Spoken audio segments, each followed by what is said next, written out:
You don't hate your life. You hate the version of yourself you've become.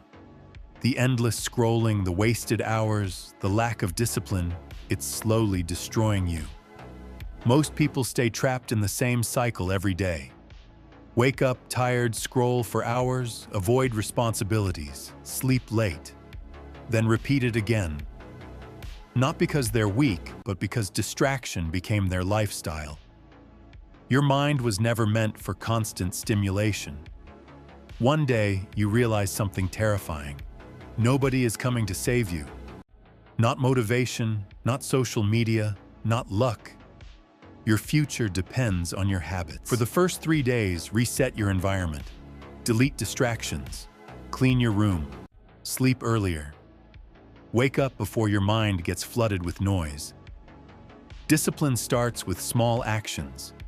And day 4 to day 6. Now rebuild yourself. Train your body. Study even when you don't feel like it. Go outside. Read. Disappear from distractions. The strongest people are built in silence.